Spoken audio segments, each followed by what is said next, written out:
पीहू ने कोई डरावना सपना देखा था। वो चिल्लाकर उठती है। उसके पापा उसकी आवाज सुनकर भागकर उसके पास जाते हैं। क्या हुआ पीहू? क्या कोई बुरा सपना देखा है? हाँ पापा, मैंने देखा कि मेरी सौतेली माँ मुझे मार रही है। पर बेटा, तुम्हें ऐसा सपना आया क्यों? तुमने तो अभी तक अपनी माँ को देखा भी नहीं है। शादी तो आज है। पापा, आप दूसरी शादी मत करो, सौतेली माँ मुझे मारेगी। पीहू बेटा, ऐसा बिल्कुल भी नहीं है। सारिका एक बहुत अच्छी माँ बनेगी। देख लेना, वो तुम्हारा बहुत ख्याल रखेगी। और बेटा, लास्ट टाइम पर कुछ भी बदला नहीं जा सकता। महेश अपनी 10 साल की बेटी को गले लगाकर उसे समझाने की कोशिश कर रहा था और खुद भी सोच में पड़ा हुआ था कि आखिर पीहू को ये सपना क्यों आया। अगले दिन महेश सारिका से शादी कर उसे घर ले आता है। वहीं महेश के छोटे भाई रचित की पत्नी नीतू ने पीहू के कान भरने शुरू कर दिए। देखो पीहू, अब तुम्हारी सौतेली माँ घर आ गई है। अब वही तुम्हारा ख्याल रखेंगी। पता नहीं रखेगी या नहीं रखेगी, क्योंकि सौतेली माँ तो कभी भी अपने सौतेले बच्चों से प्यार नहीं करती। तो क्या चाची, मेरी सौतेली माँ आते ही मुझे मारना शुरू कर देगी? अरे नहीं नहीं, आते ही नहीं मारने वाली। पहले तो सबके सामने तुम्हें प्यार करेगी और फिर धीरे धीरे तुम पर हुक्म चलाने लगेगी और फिर तुम्हारी शिकायतें तुम्हारे पापा से करेंगी और उसके बाद तुम्हारी पिटाई भी करेंगी। अपनी चाची की बात सुनकर पीहू का नन्हा सा मन बुरी तरह घबरा जाता है और जब महेश पीहू को सारिका से मिलवाता है तो पीहू बहुत डरी हुई थी। क्या हुआ पीहू बेटी, तुम्हें लगता है कि तुम्हारी सौतेली माँ दुखी रखेगी? नहीं बेटा, ऐसा बिल्कुल भी नहीं है। तुम मेरी बेटी हो। अभी तो सबके सामने तुम मुझे प्यार कर रही हो, लेकिन अकेले में मुझे मारोगी। कैसी बातें कर रही हो बेटी? मैं भला क्यों मारूंगी? तुम्हारे लिए ही तो मैं यहाँ आई हूँ। वो पीहू का हाथ पकड़कर अपनी तरफ खींचना चाहती थी, लेकिन पीहू वहाँ से भाग जाती है। पता नहीं किसने इसके मन में ये डर बैठा दिया कि सौतेली माँ अच्छी नहीं होती है। अभी बच्ची है, तुम चिंता मत करो। धीरे धीरे वो सब जान जाएगी और फिर मुझे अपनी माँ भी कहेगी। कुछ दिनों बाद सारिका ने सारे घर का काम खत्म किया। पीहू को आवाज लगाते लगाते वो थक चुकी थी, लेकिन उसे पूरे घर में पीहू कहीं नजर नहीं आई। उसने घबराकर महेश को फोन कर दिया और महेश ने नीतू को फोन करके पूछा तो उसने कहा कि पीहू मेरे साथ है। महेश के घर आने पर, महेश, मुझे लगता है कि जैसे पीहू मुझे अपनी माँ कभी नहीं मानेगी। जब देखो वो नीतू के पास ही रहती। बच्ची है, धीरे धीरे समझ जाएगी। पर ऐसा नहीं हुआ। पीहू हमेशा घर में डरी डरी रहती थी। 2 साल निकल जाते हैं और एक दिन महेश सुबह सुबह अखबार पढ़ते ही अचानक से जमीन पर गिर जाता है। सारिका और पीहू भी वहीं पर थे। सारिका एम्बुलेंस बुलाती है और हॉस्पिटल जाने पर पता चलता है कि महेश अब इस दुनिया में नहीं है।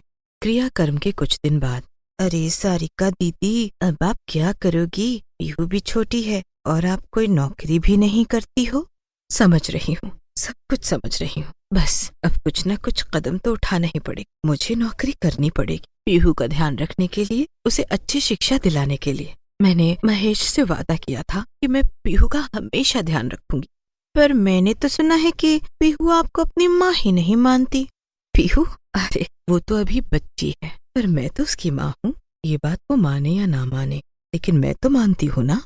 नीतू बातों ही बातों में सारिका से घर बेचने की बात करती है, लेकिन सारिका मना कर देती है, जिसे सुनकर नीतू को बड़ा गुस्सा आता है। लेकिन वहीं दरवाजे के पीछे खड़ी हुई पीहू अपनी चाचा और मामी की बात सुनने के बाद अपनी सौतेली माँ के पास आती है। क्या आप सचमुच में अपने आप को मेरी माँ कहती हो? कहती नहीं हूँ पीहू, मैं सचमुच में तुम्हारी माँ हूँ। तुम मुझे सौतेली माँ मत समझो, तुम मुझे दूसरी माँ कह सकती हो। बेटा, इस समय भी अगर हम मिलकर साथ नहीं रहेंगे तो तुम्हारे पापा को बड़ा दुख होगा। सारिका से पहली बार पीहू ने इतने आराम से बात की। उसे सारिका से बात करके अच्छा लगा, पर वो मन ही मन सोच रही थी कि चाची सही बोल रही हैं या मेरी सौतेली माँ सही बोल रही। वो जब भी नीतू के पास जाती, नीतू 2 की 4 सुनाती और सारिका जब भी पीहू से बात करती हमेशा आगे बढ़ाने की बात करती, साथ रहने की बात करती है। और पीहू इसी उधेड़ बुन में 18 साल की हो जाती है। उसका 18वां जन्मदिन था जब सारिका उसके लिए एक तोहफा लेकर आती है। ये क्या है? क्या आप मुझे कोई किताब दे रही हैं? नहीं पीहू, मैं तुम्हारे हाथ में ये कागज दे रही हूँ। तुम इस कागज को खोल कर देखो। हाँ, शायद तुम्हें समझ में ना आए तो मैं तुम्हें बता देती हूँ, ये इस घर के कागज हैं। तुम्हारे पापा ने तुम्हारे लिए कुछ सेविंग्स की हुई थी, उसके कागज हैं। आज तुम 18 साल की हो गई हो और अब ये सब कुछ तुम्हारा है। मैं जानती हूँ तुम मुझे अपनी सौतेली माँ ही समझती हो, लेकिन मैं सच कहती हूँ बेटा, तुम कल भी मेरी बेटी थी, आज भी मेरी बेटी हो और आगे भी हमेशा मेरी बेटी रहोगी। वो पेपर देकर सारिका अपने कमरे में रोते हुए चली जाती है। पीहू ध्यान से उन सारे पेपर्स को देखती है और हैरान होती है कि उसकी सौतेली माँ ने वो सब कुछ संभाल के रखा है। नीतू चाची ने तो मेरे मन में न जाने सौतेली माँ का क्या हवा बना दिया था। अगर ये इतनी बुरी होती तो ये सब मुझे न देती। मुझे अकेला छोड़कर भी तो जा सकती थी। पापा को गए हुए 5-6 साल हो गए हैं, लेकिन इन्होंने कभी मेरा साथ नहीं छोड़ा। कभी कहा सुनी हुई तो हमेशा चुप हो गई। लगता है मुझसे बहुत बड़ी गलती हो गई है। मेरे पास सौतेली माँ नहीं, मेरे पास तो दूसरी माँ है। पीहू सारे पेपर्स वहीं रखकर अपनी माँ के कमरे का दरवाजा बजाती है और थोड़ी देर में रोते हुए सारिका दरवाजा खोलती है। मुझे माफ कर दो माँ, मुझे जिसने जो कहा मैं वो सुनती रही। मैंने कभी आपकी तरफ नहीं देखा, आपके प्यार को नहीं समझा, लेकिन आज मैं बड़ी हो गई हूँ और मुझे समझ आ रहा है कि आप बहुत अच्छी हैं और केवल मेरे बारे में सोचती हैं। मेरे पास और कोई दूसरा है ही नहीं पीहू जिसके बारे में मैं सोचूं। बस मैं चाहती हूँ कि तुम एक कामयाब लड़की बनो और अपने पापा का नाम रोशन करो। हाँ माँ, मैं ऐसा ही करूंगी। मैं पापा के साथ साथ आपका भी नाम रोशन करूंगी। पीहू का नंबर डॉक्टरी में आ जाता है और वो डॉक्टरी की पढ़ाई करने के लिए दूसरे शहर चली जाती है। फोन पर, पीहू बेटा, मन लगाकर पढ़ाई करना और किसी बात की चिंता मत करना। मत भूलो तुम्हारी माँ अभी तुम्हारे पास है। हाँ माँ, मैं जानती हूँ, लेकिन अभी मुझे यहाँ पता चला है कि जितनी सेविंग्स पापा मेरे लिए छोड़ कर गए हैं वो काफी नहीं है डॉक्टरी की पढ़ाई के लिए। मैंने कहा ना, तुम चिंता मत करो। मैं भी तो इतने सालों से नौकरी कर रही हूँ, मेरे पास भी कुछ सेविंग्स है। तुम बस अपनी पढ़ाई पर ध्यान दो और जल्दी से अच्छी डॉक्टर बन जाओ। सारिका ने अपने सारे अकाउंट्स निकालकर बाहर रख दिए और वो हिसाब किताब करने लगी। पीहू की बात ने तो मुझे चिंता में डाल दिया था। भगवान का शुक्र है इतनी सेविंग्स तो है कि पीहू डॉक्टर बन जाएगी, और अभी तो मैं नौकरी कर रही हूँ। मेरा खर्चा ही क्या है। मुझे लगता है पीहू को और पैसे भेज सकती हूँ। पीहू की डॉक्टरी की पढ़ाई में सारिका किसी भी तरह की अड़चन नहीं आने देती और एक दिन पीहू बिना बताए घर आती है और वो देखती है कि नीतू चाची सारिका से बात कर रही हैं। बड़े बड़े पागल देखे मैंने, लेकिन सारिका तुझसे कम देखे। महेश भैया को गए हुए कितने साल हो गए। तुम तो दूसरी शादी करके अपना घर बसा लेना चाहिए था, और तुम यहाँ अपनी सौतेली बेटी को पाल। सारे पैसे उसकी पढ़ाई पर लगा दिए। अपने बुढ़ापे के लिए भी तो कुछ बचा कर नहीं रखा तुमने। कल को पीहू किसी और से शक्कर यहाँ से चली जाएगी, फिर तुम्हारा क्या होगा? देखा जाए तो जमाने के हिसाब से मैं तुम्हारी बातों पर गौर करूं तो तुम्हारी सारी बातें सही है, लेकिन अगर मैं अपने दिल की बात करूं तो तुम्हारी बातें भी बेबुनियाद। माना कि पीहू को मैंने जन्म नहीं दिया, लेकिन उसे पाला है। मैं जानती हूँ कि वो एक बहुत अच्छी लड़की है। बुढ़ापे का किसने देखा है? यहाँ तो कल का ही भरोसा नहीं है। बस पीहू कामयाब हो जाए, बुढ़ापा भी देखा जाएगा। तुम चाय पियोगी तो मैं चाय बनाने जा रही हूँ। देख लो भाई, मैंने तो तुम्हारी भलाई के लिए ये बात कही थी। वैसे इतना अच्छा बनना मुझे नहीं लगता सही है। हाँ, चाय तो पीने का मन कर रहा है। जाओ बना लाओ मेरे लिए भी। दरवाजा खोलकर पीहू अंदर आती है। नीतू उसे देखकर बुरी तरह घबरा जाती है। अरे पीहू, तुम कब आई? बस नीतू चाची अभी आई, जब आप मेरे खिलाफ मेरी माँ के कान भर रही थी, जैसा कि तुमने हमेशा से किया। बचपन में मेरे कान भरे कि तुम्हारी सौतेली माँ बहुत बुरी है। मेरे पापा इसी तकलीफ में दुनिया से चले गए कि मैंने अपनी सौतेली माँ को माँ नहीं माना। माना कि ये सौतेली माँ थी, लेकिन तुम तो मेरी सगी चाची भी न थी। तुमने हम दोनों के साथ अच्छा नहीं किया चाची। अभी के अभी इस घर से निकल जाओ और कभी मत वापस आना यहाँ। पीहू की आवाज सुनकर सारिका भी रसोई से बाहर आ गई थी और सारी बात जानने के बाद वो भी हैरान थी। नीतू की तरफ देख रही थी। ये सब मैं क्या सुन रही हूँ नीतू? तो वो तुम थी जो बचपन में पीहू का मन खराब कर रही थी मेरे प्रति। कान खोलकर सुन लो, पीहू के पापा ने मुझे पसंद नहीं किया था। पीहू की तकलीफ को मैंने महसूस किया था, इसलिए मैंने महेश से शादी की बात की थी, ताकि मैं पीहू को माँ का प्यार दे सकूं, क्योंकि मैं तो कभी माँ बन ही नहीं सकती थी। मैं ना तब गलत थी, ना मैं आज गलत हूँ। मैंने पीहू को यही बोला था कि सौतेली माँ अच्छी नहीं होती है। अब मुझे थोड़ी पता कि तुम्हें तो सगी माँ बनने का शौक चढ़ा हुआ है। मेरी बला से तुम दोनों कुछ भी कहो। ये कहकर वो वहाँ से चली जाती है और पीहू जोर से दरवाजा बंद कर देती है। सारिका पीहू से पूछती है कि वो अचानक क्यों चली आई। आपको लेने आई हूँ। अगले हफ्ते मुझे डिग्री जो मिलने वाली है। ये सुनकर सारिका पीहू को गले लगा लेती है और अगले हफ्ते वो अपनी बेटी के सेमिनार में शामिल होती है। पीहू सबके सामने अपनी माँ को ही डॉक्टर बनने के लिए प्रेरणादायक बताती है। माँ, आप मेरी सौतेली माँ नहीं हो, आप मेरी सगी माँ हो। और ये कहकर पीहू सारिका के गले लग जाती है। बहुत समय पहले एक छोटे से गांव में सरोज नाम की विधवा औरत अपनी 2 बेटियों रानी और रुचि के साथ रहती थी और गांव के लोगों के घर घर जाकर उनकी गाय भैंसों के लिए चारा काटने का काम करती थी। पति के गुजरने के बाद वो हमेशा अपनी दोनों बेटियों में ही अपना सहारा ढूंढती थी। इसलिए उसने दोनों बेटियों को गांव के ही सरकारी स्कूल में दाखिला दिलवा दिया था। रानी और रुचि पढ़ाई में भी अच्छी थी। जहां रानी काफी शांत स्वभाव की लड़की थी, वहीं रुचि तेज तर्रार और शातिर थी। एक दिन, बस जल्दी से तुम दोनों पढ़ लिख कर कुछ बन जाओ तो मैं थोड़े सुख के दिन देख लूं। माँ, तू क्यों फिक्र करती है? सब सही हो जाएगा। बस 2-4 साल की ही तो बात है। पढ़ाई खत्म होने दो, देख लेना कहीं ना कहीं नौकरी मिल जाएगी और फिर सब सही हो जाएगा। तुम भी ना रानी, क्यों माँ को झूठी तसल्ली दे रही हो? अरे, पढ़ाई करने के बाद भी बहुत हाथ पैर मारने पड़ेंगे, तब कहीं जाकर एक नौकरी करोगी। मेरी मानो तो पढ़ाई खत्म करने के बाद में एक अमीर लड़के से शादी कर लो और फिर उसी की कमाई का कुछ हिस्सा माँ को देती रहना। आज तो तुमने ये बात कह दी, लेकिन आइंदा कभी मत कहना। हम क्या इतने गए गुजरे हैं कि अपनी माँ के लिए कुछ नहीं कर सकते? लगता है तुमने तो यही सोचा हुआ है। तो इसमें बुराई क्या है? नौकरी करें या ना करें, फिर भी शादी तो करनी ही है। फिर शादी ही क्यों ना कर ले? अच्छे से घर में शादी हो जाएगी तो नौकरी का झंझट ही खत्म। ठाट बाट से रानी बनकर रहो। रुचि, आजकल तुम कुछ ज्यादा ही बोलने लगी हो। चुपचाप अपनी पढ़ाई पर ध्यान दो और ये फालतू की बातें आइंदा से मेरे सामने कभी मत करना। थोड़ी लाज शर्म है या नहीं? रुचि मुंह बनाकर घर से बाहर चली जाती है। रानी अपनी माँ को समझाने लगती है, पर रुचि की बात सुनकर सरोज काफी गुस्से में थी। थोड़ा समय बीतने के बाद दोनों बहनें अपनी पढ़ाई खत्म कर लेती हैं और रानी वही बच्चों को ट्यूशन देने का काम करने लगती है और साथ ही साथ नौकरी भी ढूंढने लगती है।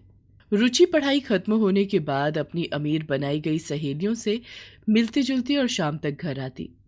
रुचि, मैंने कल देखा तुम जमींदार के लड़के के साथ घूम रही थी। खबरदार, जो आइंदा मैंने तुम्हें उस लड़के के साथ घूमते देख लिया। अमीर बाप की बिगड़ी हुई औलाद है वो। इसमें बुराई क्या है माँ? आजकल तो सभी लड़के लड़कियां इसी तरह ही मिलते हैं, क्या गांव क्या शहर। और वो मुझे पसंद करता है और कल ही अपने माँ बाबा से मेरे लिए बात करेगा। अच्छा, तो बात यहाँ तक पहुँच गई। तुझे क्या लगता है कि वो अमीर ज्यादा आएगा अपने माँ बाप के साथ और तेरा हाथ मांगेगा? कल से घर से बाहर जाने की जरूरत नहीं है। रानी, इस पर नजर रखियो। सरोज के चले जाने के बाद, क्या चल रहा है, मुझे क्यों नहीं बताया? माँ सच कह रही है रुचि, अभी भी संभल जा। तुझे क्या लगता है कि जमींदार का लड़का लोगों के घरों में चारा काटने वाली की लड़की से शादी करेगा? हाँ, उसने मुझसे वादा किया है और वो अपने माँ बाबा को हमारे घर लेकर आएगा। उधर जमींदार का लड़का समीर अपनी माँ को मनाने की कोशिश करता है कि उसे रुचि से ही शादी करनी है। तुझे पता है उसकी माँ घरों में चारा काटती है, उनकी हैसियत ही नहीं है कि वो हम लोगों से रिश्ता जोड़े। पर समीर खुद को मारने की धमकी देकर किसी तरह अपने माता पिता को शादी के लिए राजी कर लेता है और फिर सादे तरीके से समीर और रुचि की शादी हो जाती है। उसने अपनी पसंद के लड़के से शादी तो कर ली और वो अमीर भी हो गई, लेकिन मैं जानती हूँ जिस तरह का उसकी सास शादी में व्यवहार कर रही थी, वो कभी भी रुचि को खुश नहीं रहने देगी। ऐसा मत बोल माँ, तू माँ है, उसे अच्छी दुआएं दे। रानी के पास अब पढ़ने के लिए काफ़ी सारे बच्चे आने लगे। तभी स्कूल की एक टीचर ने उसे बोला कि रानी, अगर तुम्हें पढ़ाना ही है तो तुम आगे की तैयारी क्यों नहीं करती? रानी को अपनी टीचर की बात अच्छी लगती है और फिर वो अपनी माँ से पैसे लेकर एनटीटी में दाखिला ले लेती है और शाम के समय वो बच्चों को ट्यूशन देती है। और उधर रुचि शादी करके अमीर तो बन गई, लेकिन वो खुश नहीं थी। उसकी सास उसे हमेशा गरीब होने का ताना देती। समीर, अपनी माँ को सीधे सीधे बोल दो, हर वक्त मेरी बेइज्जती ना किया करे। आखिर अब मैं भी घर की बहू हूं, जब भी देखो मुझे गरीब होने के ताने देती रहती है। मुझे तो नहीं लगता कि कभी कुछ सही हो पाएगा। आज मैंने जरा ये अच्छी साड़ी क्या डाल ली तो मुझे बोल रही थी कि कभी देखी है इतनी महंगी साड़ी। इन छोटी छोटी बातों को दिल पर मत लगाओ। अब हमने अपनी पसंद से शादी करी है तो ये सब तो होगा ही ना। कुछ दिन बाद ही रुचि अपनी माँ से मिलने के लिए आती है। घर के बाहर एक बड़ी सी गाड़ी में से रुचि उतरती है और बहुत सारे गिफ्ट अपनी माँ और बहन के लिए लेकर आती है। समीर नहीं आया साथ में? नहीं माँ, उन्हें काम था इसलिए वो नहीं आए। मेरा तुमसे मिलने का बहुत दिल कर रहा था, इसलिए मैं चली आई। या वो इसलिए नहीं आया क्योंकि गरीबों के घर आते हुए उसे शर्म आएगी? माँ, पहली बार वो घर आई है, गुस्सा मत करो। आओ रुचि, बैठो और बताओ क्या चल रहा है। तू खुश तो है ना मेरी बहन? हाँ हाँ, सब बहुत अच्छा है। घर में सब मुझे बहुत प्यार करते हैं और मेरे पास एक बड़ा सा कमरा है जिसमें एक बड़ा सा एसी लगा है। बाहर कितनी गर्मी है इसका तो एहसास तक भी नहीं होता, और खाने पीने की भी कोई कमी नहीं है। चलो शुक्र है, तू अमीर बनना चाहती थी तो बन ही गई। फिर सरोज अपनी बेटी के लिए अपने हाथों से खाना बनाती है और जाते वक्त उसे एक साड़ी और कुछ रुपए देती है। और उधर जब रुचि ससुराल पहुंचती है, ये 250 रुपए की साड़ी दी है तुम्हारी माँ ने? ऐसी साड़ियां तो मैं अपने नौकरों को भी नहीं देती। और ये क्या, 151 रुपए? क्या तुम भी अपने घर में यही सब लेकर गई थी? यहां से तो तुम हजारों का सामान लेकर गई थी। तुम गरीब लड़कियां इसीलिए अमीर लड़कों से शादी करती हैं। तभी समीर वहां आ जाता है। माँ, मुझे पता है कि तुम हमारी शादी से नाराज हो, लेकिन मुझे ये नहीं पता था कि तुम इतनी छोटी बातें करोगी। रुचि अब इस घर की बहू है। अगर आप इसे इज्जत नहीं दे सकती हो तो हम दोनों ये घर छोड़कर चले जाएंगे। फिर समीर रुचि को लेकर अपने कमरे में चला जाता है। इसी तरह दोनों बहनों की जिंदगी चल रही थी। उधर रानी अपनी एनटीटी की पढ़ाई खत्म कर लेती है और एक सरकारी स्कूल में नर्सरी क्लास की टीचर लग जाती है। नौकरी लगते ही सबसे पहले वो अपनी माँ को काम पर जाने से रोकती है। नहीं माँ, बस मैंने कह दिया ना, अब तुझे लोगों के घरों में जाकर चारा काटने की जरूरत नहीं है। तू बस अब घर में रह और घर को देख। अभी माँ बेटी बातें कर ही रही थी कि रुचि रोते हुए आती है। क्या हुआ मेरी बेटी, इस तरह क्यों रो रही है? क्या तेरे ससुराल में कुछ हुआ है? उन लोगों ने कुछ कह तो नहीं दिया? रुचि रोते रोते अपनी माँ और बहन को बताती है कि किस तरह ससुराल में उसके साथ बुरा व्यवहार किया जाता है और दिन रात ताने मारे जाते हैं। ओह, मैं जानती थी बेटा ये सब होने वाला है आगे, पर तब तो तुझे मेरी हर बात बुरी लग रही थी। आज माना तू बहुत अमीर हो गई है, लेकिन सच बता, क्या तू खुश है?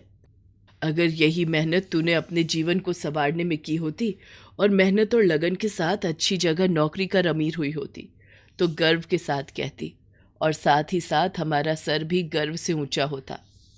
मैं ये नहीं कहूँगी कि तू कभी भी परेशान हो तो यहाँ मत आ, पर बेटा ये तेरा फैसला था और अब तुझे अपना घर देखना पड़ेगा। कुछ ऐसा कर जिससे तेरे ससुराल वाले तेरी इज्जत करें। देख बहन, परेशान होने की ज़रूरत नहीं है। थोड़ा समय बुरा ज़रूर होता है, पर ऐसा नहीं है कि वो बदल नहीं सकता। तू समीर से बात कर और उसे बोल कि वो घर के लोगों को समझाए।